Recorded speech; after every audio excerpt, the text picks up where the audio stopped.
Hello folks, Plastic Eric here, Plastic Soundwave Cult, here for the last collection connection on Monday.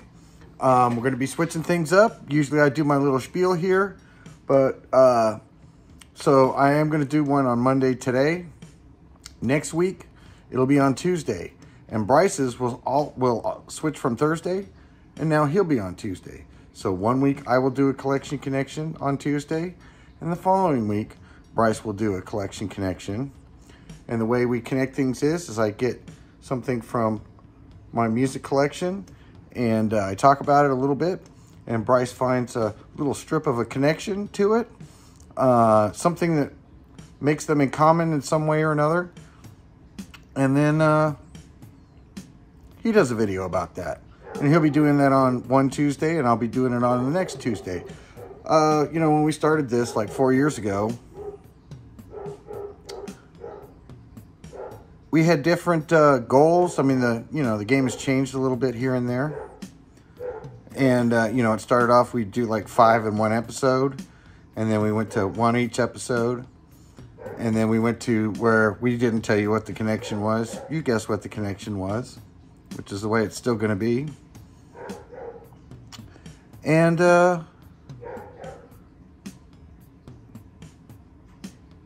Bryce wants to be able to do some more things. He's a photographer, and he'd like to do some more photography projects, which he has been doing. And so that cuts into his time some. This allows him more time to be able to do that. And it will also allow me to have time to maybe cover some different subjects about record collecting. There's a lot of things about records that I really dig, and probably be considered by most people to be kind of quirky. And so I just want to be able to kind of put those quirkiness things about collecting records out there, weird things about collecting records, not about just collecting records, but weird things about records themselves, and not just their history, but their marketing and all kinds of stuff like that. So that'll give me, on the week that I'm not doing Collection Connection, a chance to talk about other aspects that I find interesting about collecting records. Usually it'll be about, talking about one record, or maybe like 2 or 3, or if there's more than that, it's because what ties those things together. So I'll be doing like not a collection connection so much, but things that I find interesting that keep me interested in the hobby, besides just the music, which is the main reason. But there's other things that happen with records and CDs and cassettes that don't always happen. So I'd like to cover some of those subjects. And it's a lot easier to do when you've got a week to do it, as opposed to having to do it in between doing the thing that you're normally doing on Mondays. So from here on out, Tuesdays. 1 Tuesday's me, 1 Tuesday's him, though I will probably have a video on Tuesday still. It won't be Collection Connection, it'll be something else about music or collecting records. And so Bryce's last connection was between Yaz or Yazoo, or Paul Kelly and the Messengers / and the Colored Girls. Both of these albums, or both of these bands, are known differently in the US than they are in their own home country. And they might be known their alternative name in other countries too, but the name of the band in the home country is different from that in the United States. That is the key connection, and nobody got it. So we don't have to go into that much this time. And so the last album that Bryce talked about was Paul Kelly and the Messengers. I'm just going to call them that for legal reasons, I guess, maybe. I found it to be quite a good album. It was interesting to me that when I looked it up on Spotify and I looked up Paul Kelly and the Messengers, this album did not come up under them. It did come up under Paul Kelly and the Colored Girls, and that's how it is on Spotify. So it's weird to me that they go with the original Australian name and not the US name. Because, yeah, if you do, And the Messengers, only 2 songs come up on Spotify. And they all come up under the Colored Girls. And so, which is a little bit weird because I thought he officially changed the name to the Messengers. But maybe I got that wrong when I was looking into it. But I found the album to be very good.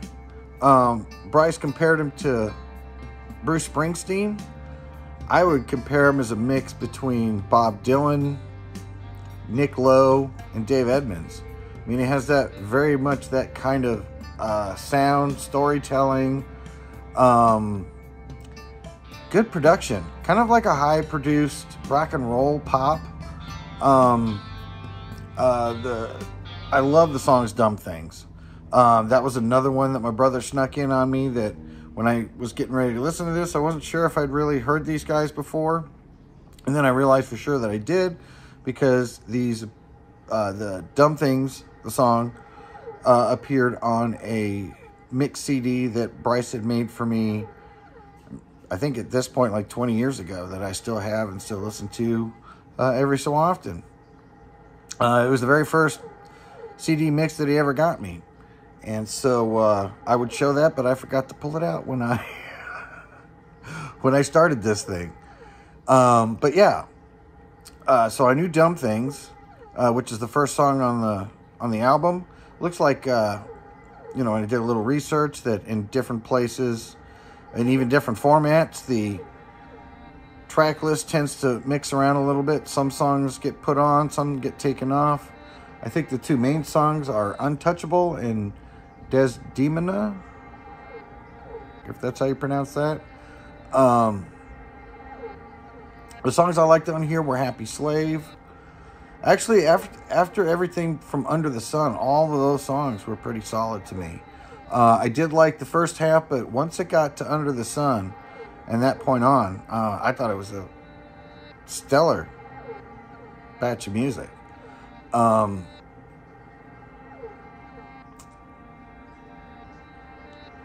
"Dumb Things." The next track was good, but I'm trying to think. I think it's 40 Miles to Saturday Night. That one stuck out a little bit in the first half. That was probably, if I didn't include "Dumb Things," would probably be my next favorite song in that first half. But the second half was awesome. And yeah, so if you like that kind of rock and roll inspired pop that, you'll find anything from harmonicas in it and keyboards and all that kind of stuff. I thought it was really good as far as the way it was mixed. I've always liked "Dumb Things." The rest of those songs on that album are really, really solid. And so, not make this video too much longer, let's see what I connected that to.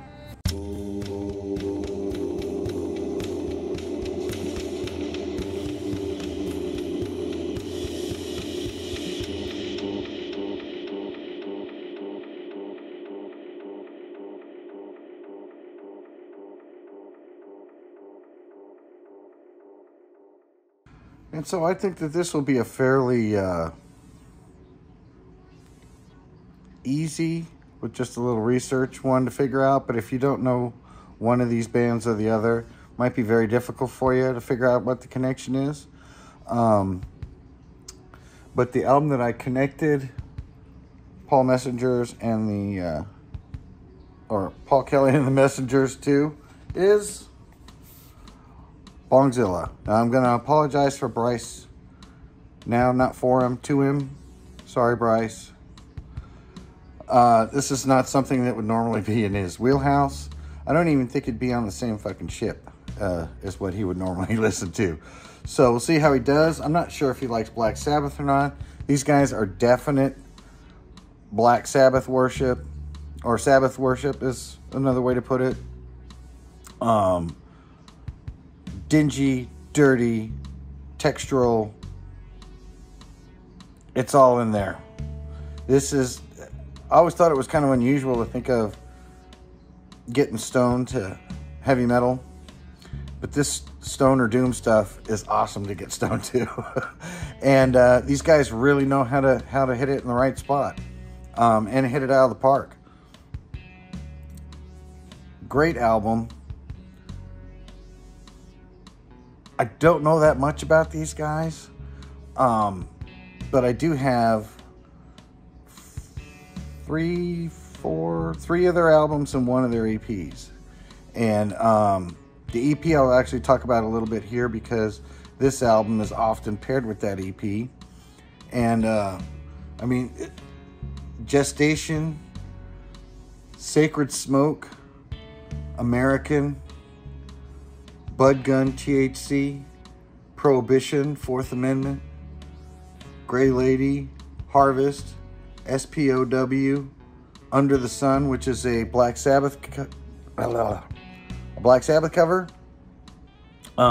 They do theirs a little bit different, but definitely you can hear the two. I've been comparing the two together before I started this video, and these guys do a bang-up job of Under the Sun. And so the other thing that I wanted to talk about a little bit, not much, just the fact that these two albums tend to be paired together. This one is Methods of Attaining Extreme Altitudes. I want to make sure I say that right. I don't know what it means about altitudes or anything like that. Bongzilla, so you can clearly see that that's the skyline of Tokyo. Right there on the album cover there above Bongzilla. You know, a reference to Godzilla. I was going to say Gongzilla. But yeah. If you like that slow, dirgy, heavy, I mean heavy. You can feel it when you smoke and listen to this stuff. It weighs on you. But it feels good. Like it, you know, wraps you up like a warm blanket. And so if you get a chance, check out the Bongzilla. They got a couple other great albums. This is one of their earlier ones. I'm trying to think when it came out. It's funny, when I was looking these guys up, they were on Relapse, then they were on another label, and another label, and another label, and I got this reissue, and it's back on Relapse again. So, and I know that they're on Heavy Psych Sounds as well. So, you know, if you ever check out their website, they have tons of Bongzilla on there, all reissues that they've done, and, you know, special colors and all that kind of stuff. But with that, I know that this video is already getting really long, so I don't want to waste your time anymore. So, can you figure out